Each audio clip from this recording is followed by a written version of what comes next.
Next left leg straight పెట్టండి, ఆపోజిట్లో right leg, head opposite right side. ఓకేనా, right లెగ్ని లెఫ్ట్ సైడ్. ఓకే, నెక్స్ట్ మళ్ళీ లెఫ్ట్ లెగ్ని right side, head left side. Breathe in breathe out. Next పవనముక్తాసనం.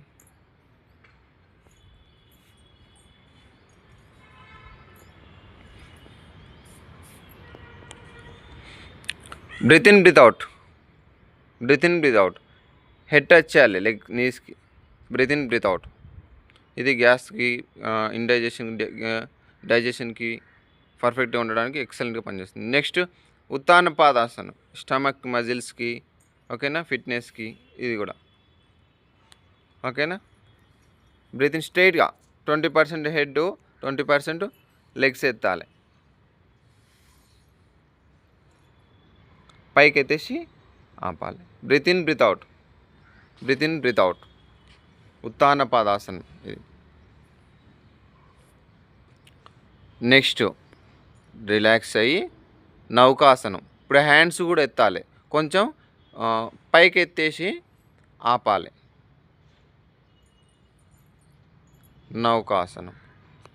Breathe in breathe out, breathe in breathe out, breathe in breathe out. ఇది కూడా స్టమక్కి, fat ఉన్న వాళ్ళకి ఎక్సలెంట్గా పనిచేస్తుంది ఇది కూడా. Breathe in breathe out.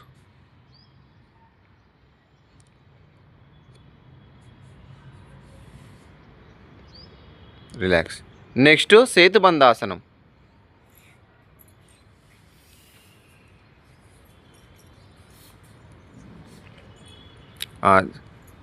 Angle joint పట్టుకోండి.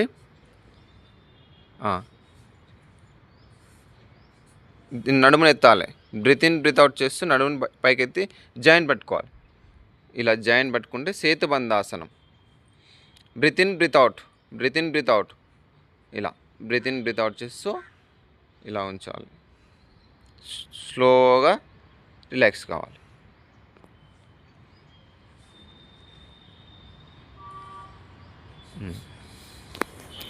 నెక్స్ట్ రైట్ లెగ్ని హెడ్ వరకు తీసుకెళ్ళాలి, లెఫ్ట్ లెగ్ స్ట్రైట్ పెట్టేసి. ఇది తల వరకు తీసుకెళ్తే, తలపై నుంచి తీసుకెళ్తే ఏకపాద శిరాసనం. ఏకపాద శిరాసనం ఇది కూడా